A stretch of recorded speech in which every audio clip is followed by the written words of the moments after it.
Здравствуйте, уважаемые слушатели! В данной лекции речь пойдет о человеке как целостной, многоуровневой системе. Хотелось бы обратить ваше внимание на то, что особенности развития человека на разных уровнях могут обуславливать качество его соматического, психофизического и духовного здоровья.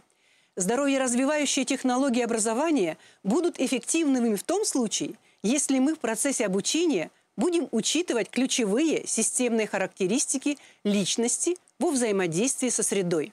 К таковым следует отнести возрастные особенности, ведущие потребности, стратегии отношений со средой, а также внутренние и внешние императивы отношений.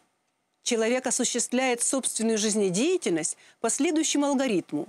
«Хочу» – потенциальные потребности, «целесообразно» – должен – внутренние и внешние императивы, «могу» – актуальные состояния и возможности индивида, «знаю как» – личный опыт удовлетворения потребностей, «знаю ради чего» – цель, системообразующий фактор взаимодействия, и взаимодействию со средой, функционирование и развитие в режиме здесь и сейчас.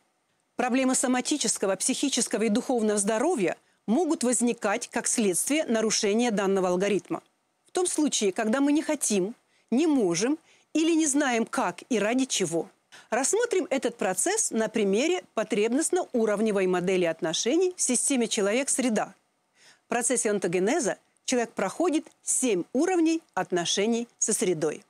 Успешность удовлетворения потребностей на каждом из уровней является залогом здоровья и полноценного развития. Каждый из уровней обладает набором социально-психологических дескрипторов, стратегий взаимодействия и императивов отношений. Каждому уровню системных отношений соответствует определенный аналог в организме человека. Первый уровень – психофизический, адаптация, пространство жизни. Стратегия взаимодействия, тенденции к отдалению от среды. Ведущими дескрипторами отношений являются зависимость и защита от среды, самосохранение, быт, питание, экология, материальные факторы, физическое здоровье. В результате взаимодействия формируются такие черты, как эгоцентричность, консерватизм, игнорирование социальными потребностями ради собственной безопасности, избегание риска, тревога и забота о собственном здоровье и благополучии, интуиция. В своем развитии человек руководствуется биоэкологическим императивом и нацелен на удовлетворение дефицитарных потребностей в безопасности и самосохранении. Данному уровню соответствуют такие органы и системы, как почки, мочевыделительная система, нижняя часть кишечника. Застревание на уровне адаптации может являться одной из причин нарушений качества здоровья перечисленных органов и систем. Второй уровень – эмоционально-чувственный. Здесь формируется эмоциональное отношение к себе и к миру. Человек стремится к присоединению к среде. Данными отношениями управляют желание удовлетворить собственные потребности, эмоциональное состояние, фиксация на эмоциональных отношениях, привязанность к семье, отрицание собственного «я» в пользу «мы», семьи. Движущей силой отношений на данном уровне являются аффекты, в основе которых лежит потребность любви и принятия. Соответствующие данному уровню органы и системы, половые органы, средняя часть кишечника. Третий уровень – ментальный. Интеллектуальная активность человека. Стратегия взаимодействия направлена на присоединение к среде.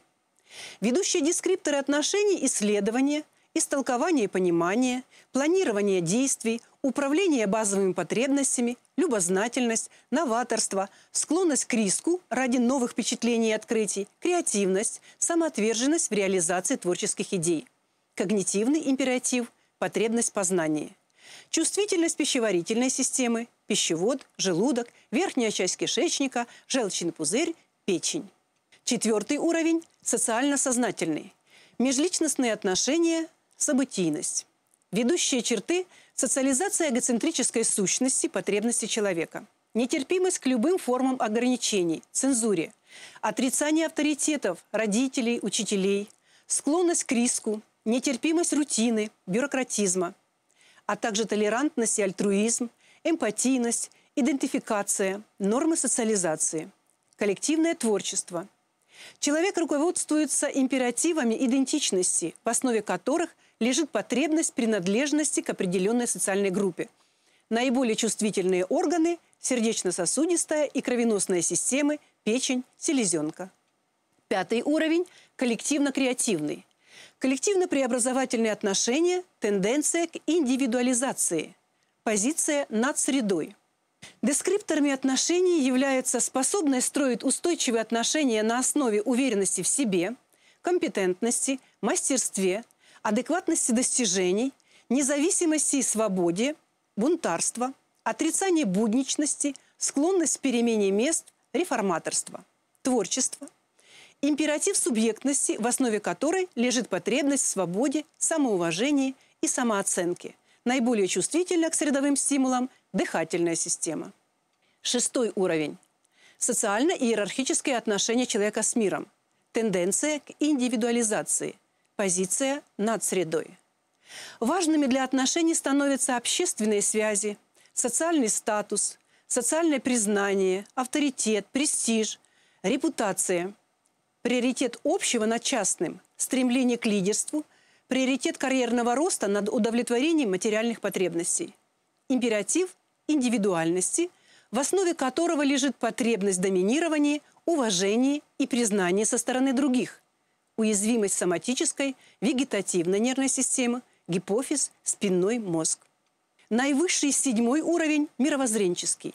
Концептуальные отношения, тенденция к целостности со средой, глобальное мышление, беспредельность развития и творчества, знание и применение универсальных законов, мировоззрение, смысл жизни, интеграция. Открытость опыту, свобода от защит, независимость от социальной среды, самостоятельность суждений. Чувство юмора и естественность поведения, внимание, доброжелательность к людям, бережное отношение к миру. Человеком движет потребность в самоактуализации, в осмыслении своего назначения в мире и самореализации. Чувствительные органы и система, головной мозг, центральная нервная система. Таким образом, развитие здоровой личности нуждается в соответствующих каждому ее уровню средовых условиях – семейных, образовательных, коллективно-групповых и тому подобное.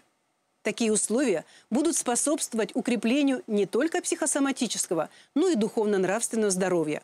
Здоровым может считать себя каждый человек, который руководствуется 3 «я» императивами. «Я хочу» – психическое здоровье, «я могу» – соматическое здоровье и «я должен» – духовно-нравственное здоровье. Спасибо за внимание. Будьте здоровы!